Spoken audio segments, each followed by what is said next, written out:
righty. All right, well, let's go ahead and get started. I want to, first of all, thank everybody for taking time out of their schedules today to join our conference today. You probably noticed that your lines are muted at this point, and the reason for that is we are trying to record this, and we want to get a clean version. There are a lot of people that wanted to participate today and are unable, so we want to get a clean version and get that out to people. So, again, good morning, or good afternoon, as it may be for some of you back east. I want to thank everybody for joining CITE's bonus webinar this Happy Tuesday, titled Millennials Rising, 7 Great Ways to Prepare for the Next Great Generation. Hi, this is Treg Camper, and I serve as CITE's West Region Vice President. And the webinar was originally scheduled just for the West Region, but we decided to make it available to all CITE members, and I think as we get into the material, you'll understand why we wanted to do that. So I'm very excited about today's speaker. I've actually worked with her on several projects. So before I turn the mic over to her, I want to just tell you a little bit about her. So Sue Drake founded Drake Resource Group in 1994. Today, Drake Resource Group is a thriving business and learning consulting firm which serves businesses and nonprofits of all sizes. And then as a champion of lifelong learning, Sue brings a wealth of experience both to her clients and her internal team. She was awarded the 2008 Influential Women in Business Award, sponsored by the Business Ledger and the National Association of Women Business Owners. So, Sue, I want to personally thank you for volunteering your time today. And without further ado, I'd like to turn the mic over to you. Thank you very much, Treg. It is extremely exciting for me to be here. I can't tell you how thrilled it is to have an opportunity to share with you a topic that has just been something that I've been working with, not just for a very long time, but I am really passionate about this. I personally have 2 millennial sons, one's 31, one's 27, and of course I love them, but more, I am just so intrigued by this generation as I talk to their friends, and now I'm working with millennials in the workplace. They're an awesome group. I'm enjoying it, I'm having fun, and I've learned a few things about them that I'm wanting to share with you today. I'm also going to have another individual join me. Her name is Lauren Young, and her business is Freshly Baked Communications. Lauren works with me on our marketing activities, and I've actually asked her to help me run this show because there's just difficulties running the controls and speaking at the same time. So Lauren, thank you for joining me today. Thanks for having me, Sue. You're very welcome. Let's get going. The millennial generation term has been out there for quite a bit, but I think we might want to take just a moment to explain who these individuals are. If you're not familiar with the term millennial, you may know them from another classification called Generation Y, or Gen Y for short, we refer to them as. These individuals were born between the years of 1980 and 1995. So today's millennials are between the ages of 18 and 34, and they're in the workplace. There are 3 common traits across the millennial generation, and they are that they multitask exceptionally well, that they are quite tech savvy, and believe it or not, they're quite collaborators. And yeah, that's true. They are not mavericks. They're not lone rangers. They actually love to work together and work in teams. Now, there are a few challenges that we are facing with this generation. One is, how are we, those of us who've been in the workforce for a while, addressing the work-life balance issue? Are we providing consistent and constant feedback to this group? And how open are we when communicating with them?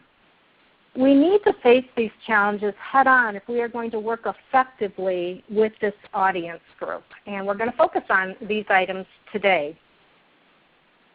Now, last year, Deloitte conducted a research project on the millennial generation, and they found out how many millennials were already not just in the workforce, but are already in leadership roles in their companies. And we're going to take a little poll to see if you know what the answer is. So let's go ahead and answer, what percentage do you think this research found?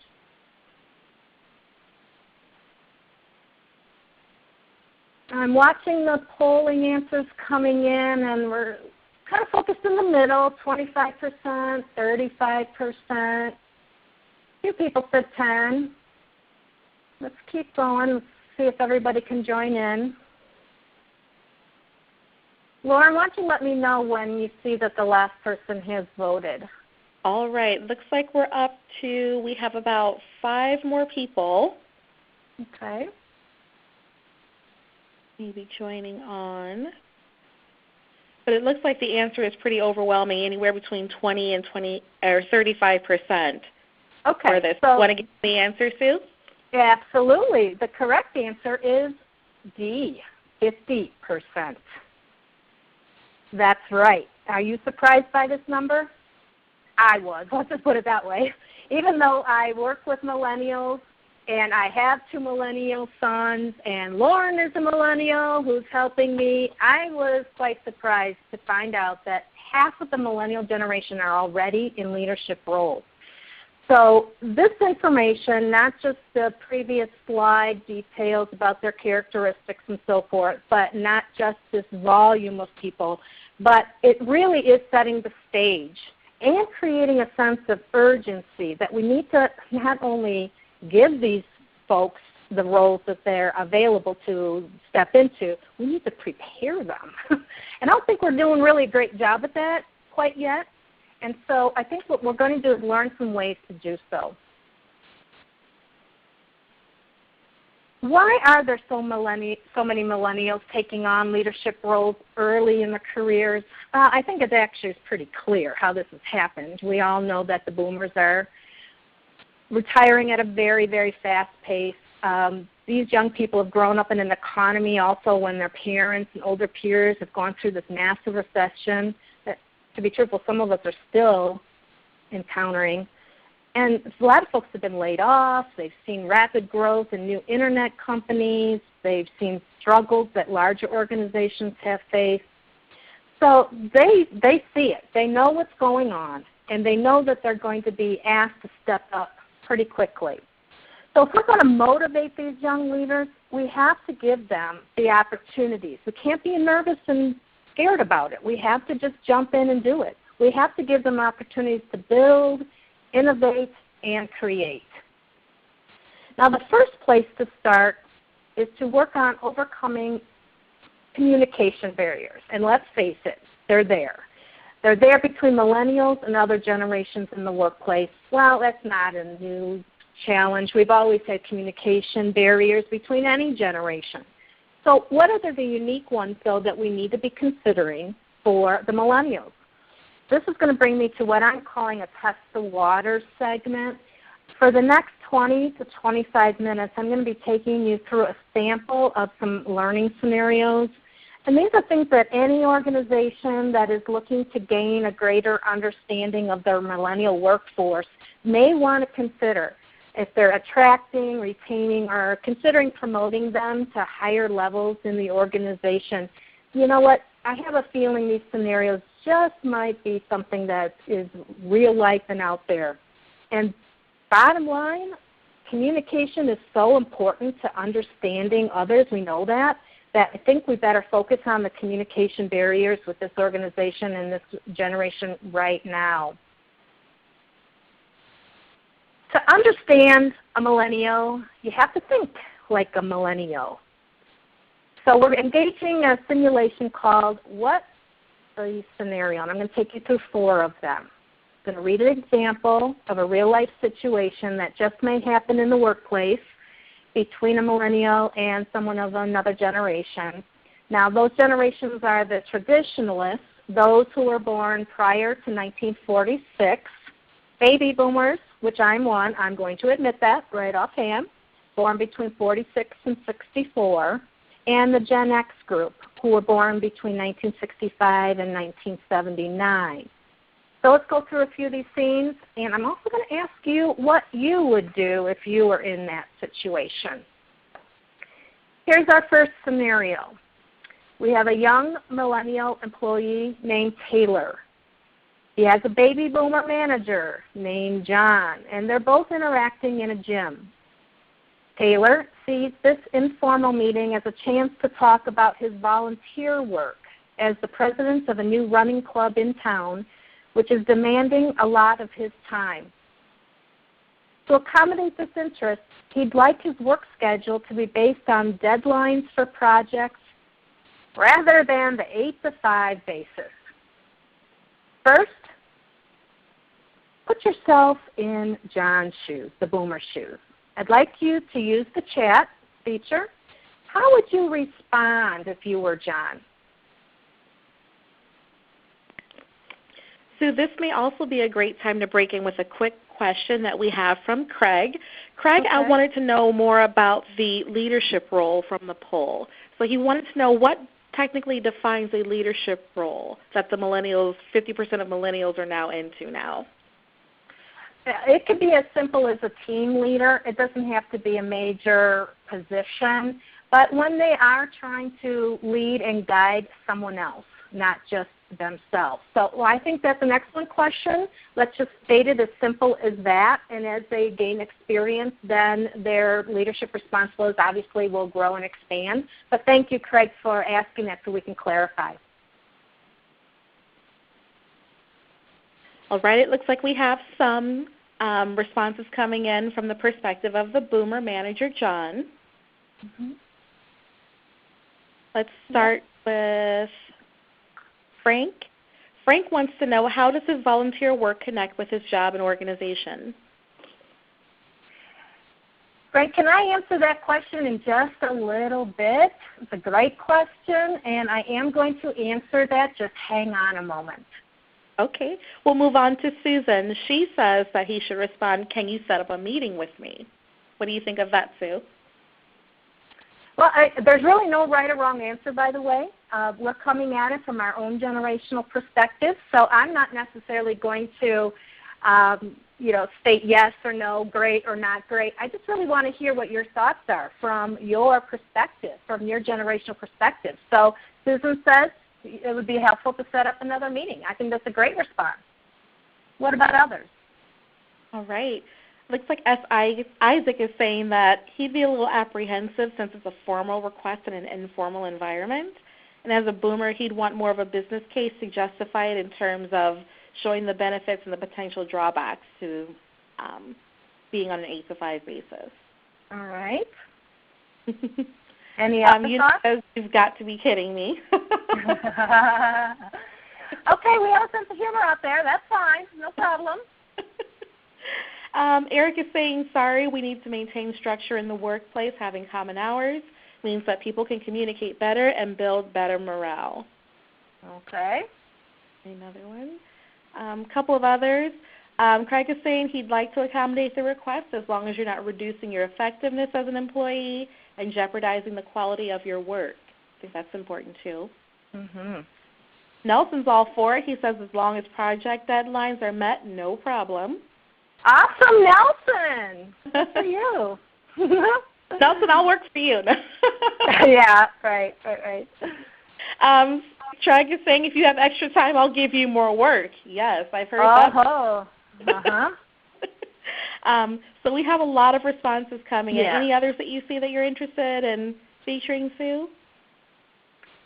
No, I think those that you've responded to, Lauren, or mentioned are pretty summarized of those that are already coming in. So, again, a lot of diversity. That's part of this question of generational gaps. A lot of diversity in our thoughts, too. Again, think about it from your perspective and what generation are you in. You can see that there's a varied level of response on who and how would respond to that particular request. So great answers. What we're going to do now is flip the coin. Now let's take the side of Taylor, millennial. And those of us who are not in the millennial generation, you're going to have to put your thinking caps on. So imagine that John, his manager, said, we should have this conversation another time. So we did hear that comment. Someone mentioned it. We had a few others. If you were Taylor, though, how would you feel about that response? What would you say? Go back to the chat. Let's hear your thoughts. Here's a pretty entertaining one from Steve. He's saying he can hear a lot of people from many generations responding in millennial language using the acronym WTF. So if you don't know what that means, I'm not going to describe it for you. Yeah.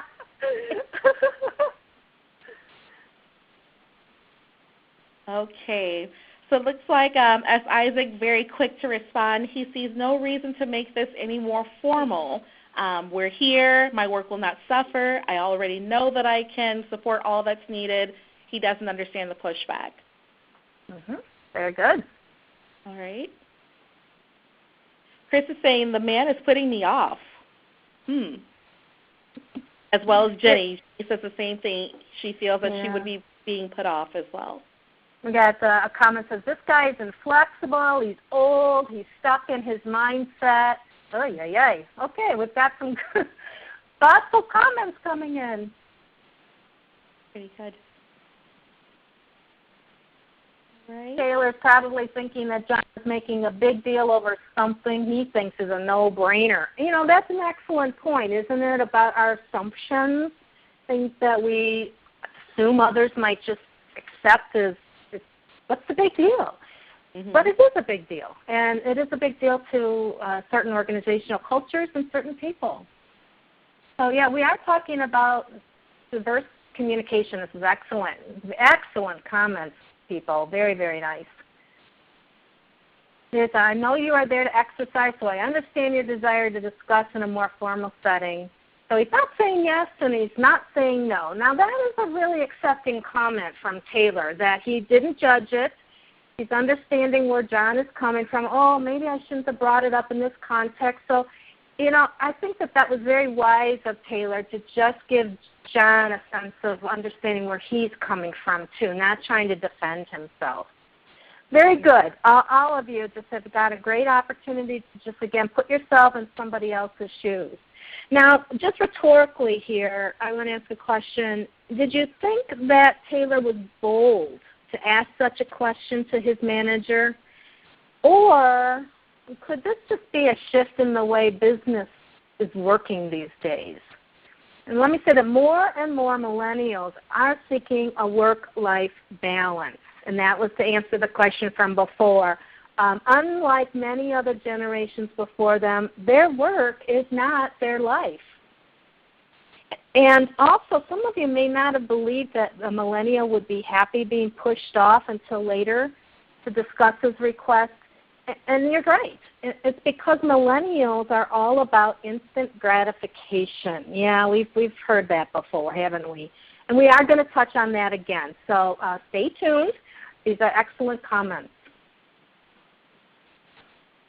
Millennials are not as willing as our former generations to sacrifice their personal life in order to advance in their careers. They like to work hard, but they also like to play hard. And they want to be at a company that appreciates this desire for balance. They also expect a more flexible work environment than previous generations and want to work for a company that supports their various causes. So, you know, the running club is very important to Taylor, and he's just hoping that somebody will listen and be open to receiving that is important to him. Now, what does this mean for you? It means that we, not just you, we need to communicate that our organizational values work-life balance. And then we need to tell them possibly that there's some certain events coming up that might relate to that work-life balance. We might have some benefits, charitable opportunities, volunteer work that your organization supports. There might be fitness and health-related programs that you can provide to your employees. In addition to this, we need to let them know that as long as they are meeting deadlines and goals and attending meetings, their time in and time out is up to them. Oh, I know there's some cringing going on out there when I say that. But remember, the millennial generation is coming on strong, and there's a lot of them. So let's be open to what their needs and desires are. It may be possible, though, just to start small. Maybe give them an option to work from home once in a while I think it's just listening, hearing what their desires are, and starting to show that we are willing to make some changes and adapt. All right, I've got another scenario for you. With the support from her Gen X manager named Ben, Millennial Madison just completed a terrific client presentation. She's so enthused with her success that she's decided to ask Ben for a promotion, although she's only been at her job for less than a year. All right, put yourself in Ben's shoes, the manager. How would you react to this situation?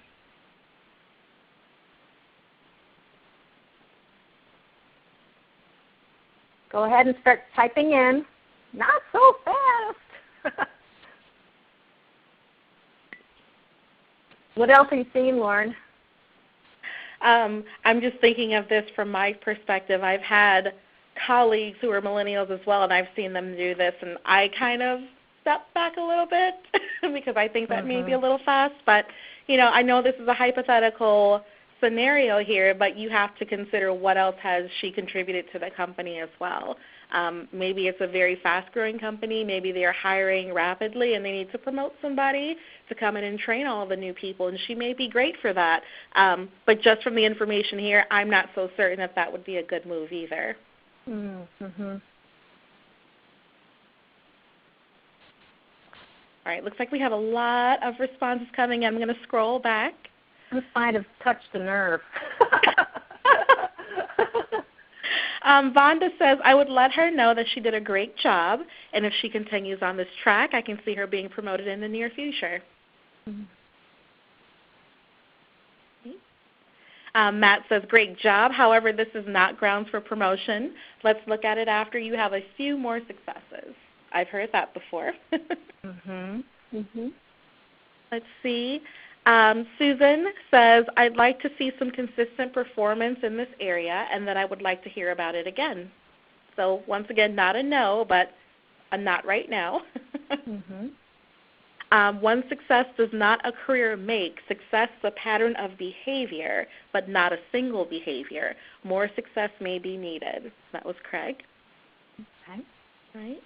Aubrey says, Ben should support her in her success and tell her, let's set a meeting to discuss your career here at the company and what you can do to advance. I like that one too.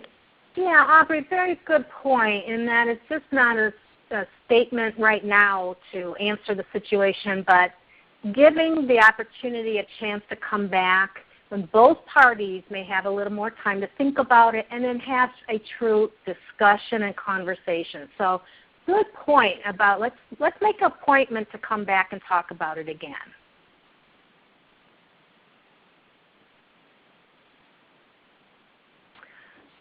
Okay, wonderful. Again, all of you are very thoughtful. I'm appreciating the time you're taking to write these thoughts down. Let's go again on the other side of the coin to the millennial side. So Millennial Madison now has just heard from her manager is that in their company, the standard policy is for her to remain in a position for a minimum of 18 months before she is eligible for a promotion.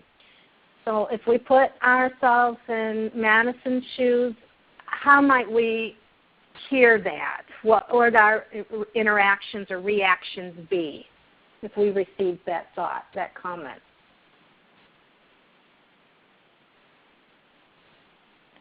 All right. Leaf says, I'll be happy to discuss a development plan with you.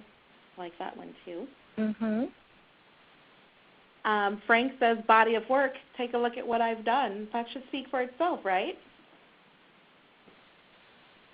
Joy says, let's definitely remember that great job you did today, Madison, when we do your annual performance review. Ken says, doing a good job so far, but needs to demonstrate more about how she adds value. Jenny says, Madison will probably jump ship in search of a new opportunity. Very likely, can happen. I like Joy's. If a promotion is not possible for 18 months, what can we do to enrich my current position and prep me for success? That sounds like me. That's a very thoughtful comment, absolutely. And it's taking the emotion out of it, by the way, folks. It, again, is addressing it for the question that it is and saying, well, okay, if that's the way that the sub-company is organized, I respect that, but can we think of something else? Is there possibly an alternative to this situation? So keeping the conversational door open is quite important. Mm-hmm. And Kate and Eunice also basically echoed each other. Rules are meant to be broken, are exceptions made in the instance of exceptional behavior. Mm-hmm. Because Madison might be thinking, well, that rule's been around for 50 years. Does it still apply today? And I think that might be a good question to ask. So did you think Madison was just overly enthusiastic and jumped the gun a little early? Or did she see potential for movement and is actually demonstrating that she's taking some leadership abilities? She's taking charge of her own career. This is very common in the workplace, and it is usually because millennials are not given clear direction on how to ascend the ranks of the company.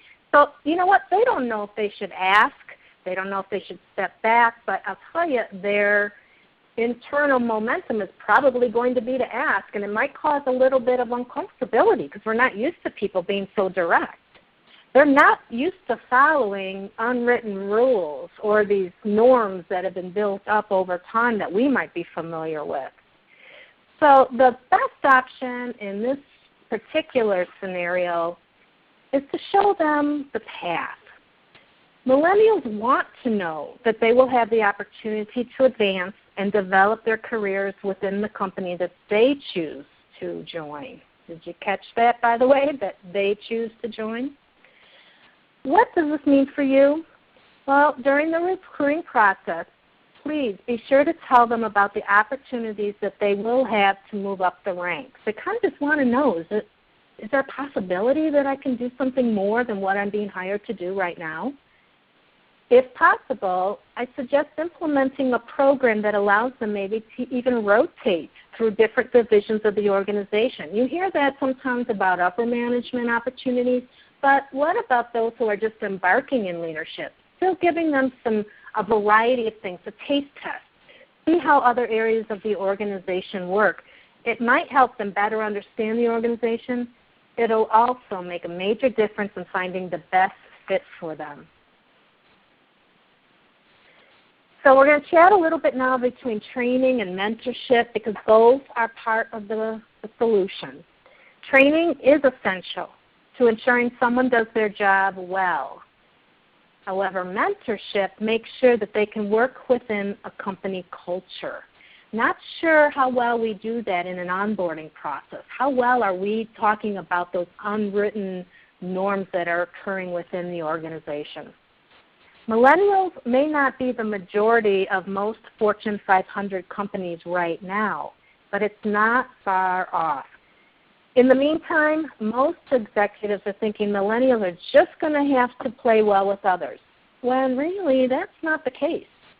Millennials are much more likely to leave their jobs, and yet not necessarily in search of something better.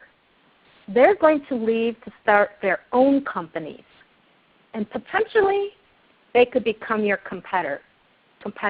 Isn't that true, Lauren? Lauren did that.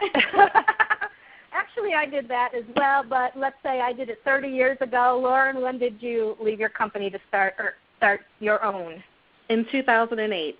Okay, so you're right there. So this is not unusual, and we need to be careful about that. Okay, they're just finding better ground. They're actually going out and they're starting their own organizations because they have that confidence. They know they can do it. Now, here's an interesting graph, again from the Deloitte study. Here's where you're going to find the majority of millennials starting to emerge in their careers. I'm going to use a little arrow here to kind of give us a little bit of focus. So where are these folks going? Well, Austin, that makes a lot of sense. A lot of technology going on in Austin, plus it's a hip, fun place to be. Same thing with San Francisco, technology. But notice some of these other areas, San Diego, Las Vegas, even Denver, these are the fun places to be. Because remember, work-life balance, they're not necessarily going just where the career is. Although, if you look over here, Washington, D.C., there's a pretty good concentration here of millennials.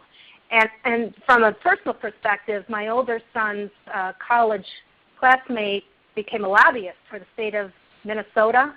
He's in Washington all the time at age 30. It's just amazing the positions that these folks have. And Lauren, you were telling me the other day about someone you know, too. Yes, one of my close friends from college is the National Press Secretary for the EPA in D.C., and she's 29. It's amazing. And it's because these positions are available, and these young people are not afraid. They're not afraid to jump in. Now, on the flip side, let's look at this graph. This is where the boomers are closely residing, and it makes sense. Upper East area, a lot of where, big companies reside. I thought this was fascinating, though, too. I was looking at, where is this blue section? Oh, Green Bay. Oh, is that interesting? Okay, so Green Bay has a high percentage of baby boomers. My question to you Packers is, what's going to happen when you retire? I think I'm just going to let that question hang there for a moment. What do you think in general, though, is going to happen when the boomers are retiring in the next 11 to 15 years? That's the range the rest of us will be when we're retiring. And where are we going? Well, we're going to go south, too. We are going to want to retire in a warm climate, but what is that meaning for all these organizations that we're leaving behind? Rhetorical question, food for thought. All right, our third scenario. Millennial Jake is a skilled employee, adept at resolving technical issues. During a casual conversation with his Gen X manager, Lisa, Jake mentions that his friends doing similar jobs at other firms are being paid more. But what we don't know is how benefits and other compensation items compare. Okay, who do you identify with most in this scenario? To be truthful, I think maybe all of us can. We've probably experienced a time in our careers, no matter what generation we represent, that the grass did look a little greener on the other side, and it did look tempting. We know other people might make a little bit more money than us. But now, in this scenario, let's put ourselves in the Gen Xer shoes. And Kate from Appleton, you said you're in that area and you're a Gen Xer. Yeah, it is a bit sad, isn't it? So I'm wondering, being a Gen Xer, how would you react to this situation? Jake feels like he deserves a little bit more in his salary. Let's all share our thoughts if we could. Kate says, if I were Lisa, I would ask for more info. Okay, excellent. So again, not stopping the conversation in its tracks, keeping the ball rolling. Very good. Sue, what I find interesting about this scenario is that Jake was actually comfortable going to his manager and discussing that, hey, I have friends who do the same thing and they're paid more. Typically what I've seen working in corporate is people kind of talk within their own little circles to say, hey, I've heard so-and-so gets paid this and so-and-so makes this, but not really comfortable enough going to the manager to say, hey, I know people who make more doing the same job. What can you do about that? Very good point. So, yeah, the uncomfortableness of bringing up some things that are bothering us.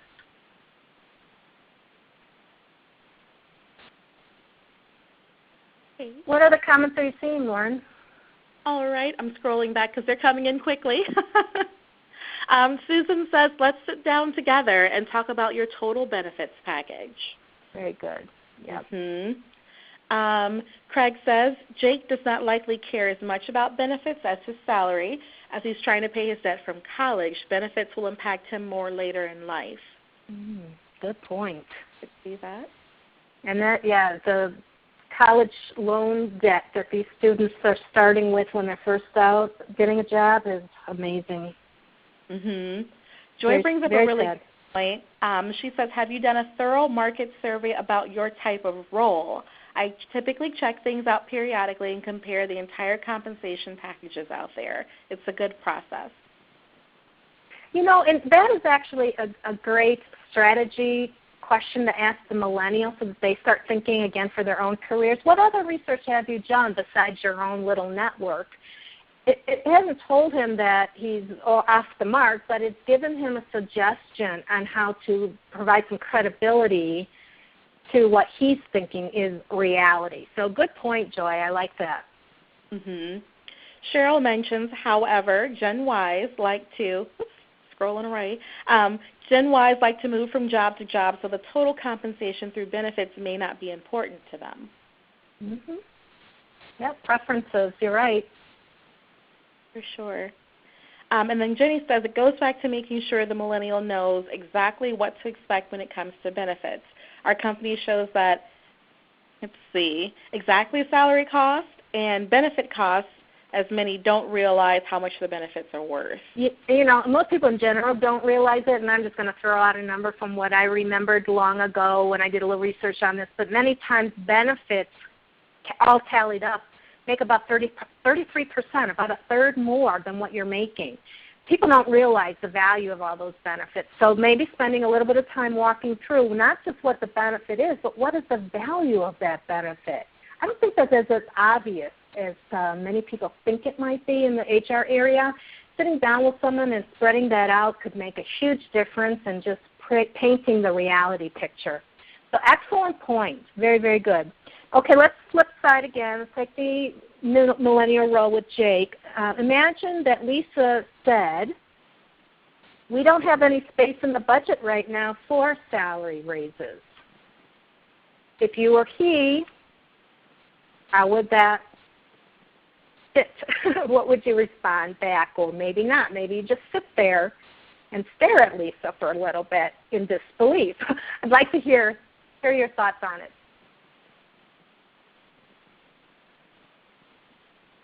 Poor response, bad answer. I need to look for another job. Okay, you guys are thinking like millennials.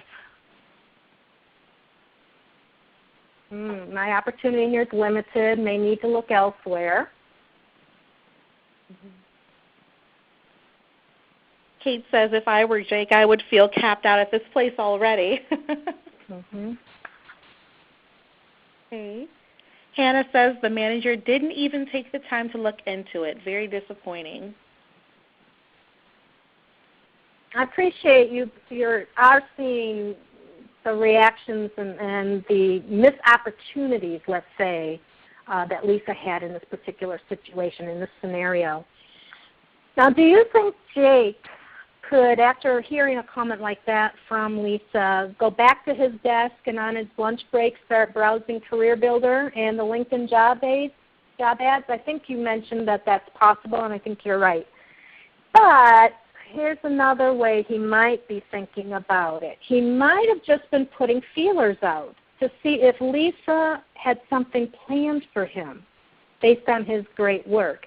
That, once again, maybe she wasn't as communicative. She hadn't voiced some thoughts to him about what the possibilities are. So we can't necessarily diss Lisa too much. It's possible she had some ideas. She just hadn't voiced them yet. So again, this communication piece about open communication, how much are we willing to share, is quite valuable. That's right. If Lisa had great plans, she should have said something instead of stringing him along. All right. Millennials need to feel like what they are doing is important, don't we all? But I think that they do so that much more. And it's because, really, they've been given that treatment all along. They've been shown, have they been on the right track? Are they not going down the direction? Remember, they've been given a lot of choices and opportunities when they were young.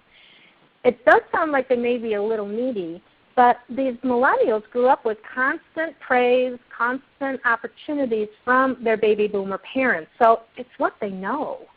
And that is the whole instant gratification discussion. We briefly brought it up before. So what this means to you is during the recruiting process, we need to tell them how important the position is and that they're going to be making a very valuable contribution to the company.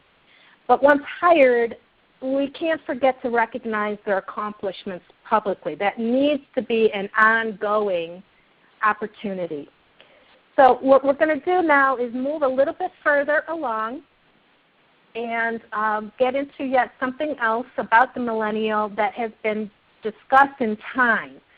There was an issue about a year ago, and there's a subtitle on it that I like. It says, "Millennials are lazy, entitled narcissists who will live with their parents," which may be true.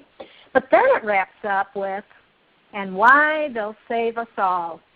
The article goes into great detail about why millennials are not afraid to speak up. So companies are not just adjusting to the millennial habits, but also to atmospheric conditions. DreamWorks, which you know is the movie producer, they have 2,200 employees under the age of 30. And yet the studio has a 96% retention rate. That's pretty amazing. They're saying that they're addressing Maslow's hierarchy of needs, which makes it clear that a company can't just provide money anymore, but it has to deliver self-actualization. So listen to this. During work hours at DreamWorks, you could take classes in photography, sculpting, painting, cinematography, karate. Hey, I know I'm talking to insurance people here. Just food for thought. One employee, though, was kind of saying, "Karate, what about jiu-jitsu?" And they were like, "Whoa, this kid's kind of bold." But guess what? They added the class anyway. So they're just open to hearing what these folks, what these young people are interested in. Our fourth and last scenario involves a young millennial employee named Allison, as well as a baby boomer named Frank. They're on the edges there, Allison on the left, Frank on the right, and their Gen X manager, Chase, is in the middle. They're all gathered in a conference room for a meeting. Unfortunately, Allison and Frank are so preoccupied with their smartphones that they're not listening to a word their manager, Frank, is saying. I find it interesting. Notice that Allison has her smartphone right up on top. She's not afraid to show. Frank's a little uncomfortable. Guess what he's doing? He's doing it under the table. That's very fascinating to me. So have you ever been distracted during a meeting? Maybe you've been in the middle of launching a huge project and you were pulled into another meeting at the last minute. Yeah, it's difficult sometimes to disengage and switch gears from one task to another, one meeting to the next. And those who are with might be looking to you for your input, but then again, they might be very disappointed that they don't have your full attention. So is this behavior taboo in your work environment? Let's do just a yes or no. We've got just a few minutes left. So let's just quickly, yes, taboo, okay. So I think yes, Cheryl hit mostly. the nail on the head. She's asking, is there an assumption they're not listening, or are they multitasking? Well, that's a great question. I'm not even sure that I can give you an answer on that. Let's see. Chase is kind of looking at Allison. He's not really sure. Obviously, this is not an interactive scenario, but it would be something to make sure we're aware of and not making that assumption. Good point. So now if we put ourselves in Chase's shoes, the manager, how would you react to Frank the boomer and Allison the millennial? So now we've got multi-generations, 3, not just 2, that they're both more preoccupied with their smartphones than listening to you. Those of you who are Xers out there, what does that mean to you? I see the word disrespectful and disrespect flowing a lot. Several times, you're right. That the time was a waste. Was wasted. Okay. Very rude, even if multitasking. Well, and again, that might be a generational thought or opinion. It might not be rude to another group. So again, we have to just kind of be open. Remember, what worked for us is not necessarily the rules of the road for everybody else. I like Hannah's comment. She's a millennial, and she thinks it's very rude, too. Oh, okay. So it's not, again, these are not generational generalizing pieces, too. Good point. And then Kate says it feels disrespectful, but they may have a real need to be on the phone. How do they know it's not an urgent message? Yeah, let's talk about that for a moment. Millennials are multitasking pros, and they can juggle many responsibilities at once. This also means that they're easily distracted, yes, we know that, and they find social media and texting hard to resist. Now, in a meeting, it is commonplace to see millennials doing research or having questions answered by their social media networks. Gone are the days when people say, if there's a question that doesn't have an immediate answer, you know what, I'll look into that for you and get back to you. That's not happening anymore. Instead, millennials are saying, hey, why don't I look it up for you right now? I've got it right here. Hang on just a moment. I'm going to call my buddy. I have a feeling he knows what the answer is. So it's back to that IGG, the instant gratification generation. It's now. They can get the answers now, and they don't have to wait. Now, after all, they know everything there is to know about social media because they grew up with it. Millennials are on the Facebook, Twitter, Instagram, all that. But guess what? It's how they share and get information. Remember I said they're collaborators? That's how they collaborate. So what this means for you is that if your company isn't employing social media effectively, the millennials are going to think you're irrelevant and that you're behind the times. It's okay to keep the social media outlets active at all times and allowing them to stay active even during work hours. Now, of course, it does not mean that they should abuse the privilege. There is that respect word in there, and that applies here too, that they need to complete the tasks they've been assigned. But allowing them to have some input or starting conversations that engage our clients, even our competitors, our colleagues, giving a chance to talk about topics that relate to our companies will interest more followers. Also, these millennials are incredibly tech savvy. We know that. The chances are, the next time you're just figuring out how something works, they've already moved on to the next platform. They're faster, they're stronger, they're just on it right away. So regarding technology, what this means for you is make sure your company and your team stay up to date technologically. Also ensure that your company and the career sites are mobile optimized so that you can easily be found online from any device at any time. Again, these are for those of you who are recruiting millennials. In addition, make the application process fast and easy by allowing people to apply for positions with current information from LinkedIn or other sources. There is no doubt that the majority of the millennials are more tech-savvy than other generations. Although Gen Z may soon surpass even the millennials.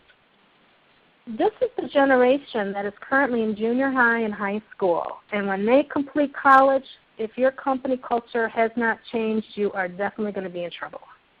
Millennials and Gen Z are overwhelmingly going to become the majority of the employees. Going back to that Deloitte study again, it is evident that this generation wants to debunk all the myths and stereotypes that you hear about them. Yes, that's true. They're hearing us criticize them. They want to be analytical, though. They don't want to be impulsive. They want to be seen as trustworthy and honest, not someone who's handed something to them. They are also very interested in developing their skills, and they are happy to encourage, motivate, and mentor others on their team so that everyone gets ahead together. Finally, they want to have transparent communication at all levels of the organization. As we mentioned earlier, they're not afraid to walk right up to an executive and ask questions and make suggestions. They are also very accepting of feedback. Did you know that? They want feedback. However, they don't want to hear, no, you can't do it, at least without not having a reason or a rationale behind the statement. They don't want to be judged. They do want to be recognized. To maintain the newest and boldest generation in the workplace, we all have to understand what they're about, what their characteristics are, how they operate, what features impress them, and then we need to accept them. We're going to go one last time to another poll, closing this out. I said that there were 7 ways that we could prepare for the next great generation, and here they are. We've talked about all of these. I want to ask you a question. Which of these items do you think you could start with right off the bat as you prepare for a millennial in your workforce? Let's see how all of us as peers in this particular session would be interested in these items. Lauren, why don't you help me summarize? All right. Looks like we're very heavy on offering better mentoring opportunities right now. And it seems that people are also looking to build a more flexible work schedule. That's great too. Let's see. We're a little bit more than halfway through. Numbers are fluctuating just a little bit, but it seems like the leading opportunity would be to offer better mentoring in their company. So that's great. And maybe that did hit a soft spot or a wound of sorts in the sense when I said that training is great for skill development. Mentoring, though, is helping those folks understand those underlying cultural norms that they would have trouble picking up right away. So I think that's a really good first step, and that could just happen very easily in conversations, informal conversations or more formal conversations. But that is actually a very quick one to implement right away. Okay, so right, that one out came to the best, to the highest one. Let's see what the total results are here. And you can see that the flexible, as Lauren said, flexible schedule is another option, and transparency, so that deals with communication as well, and the social presence. So there are a few things for you to think about, consider. Maybe you're not ready quite yet to embark on some of these, but at least you know a direction that you can be going in as an organization to once again create an environment, an atmospheric environment that the millennials will feel very comfortable in. All right. All right, we're wrapping up. So yes, Trevor, you want to help us out? Well, yeah, and if you work with me, you know I throw curveballs. And so one of the things that you spoke about earlier was instant gratification. And I've already received an email saying this has been an excellent use of time and excellent webinar. And you talked about the millennials being tech savvy, social savvy, and so forth. My guess is there are some boomers on the phone that are not so tech savvy. Just kidding, of course. But I think some people might want to ask you some questions, so I'm wondering if we could open the phone lines up just for a couple minutes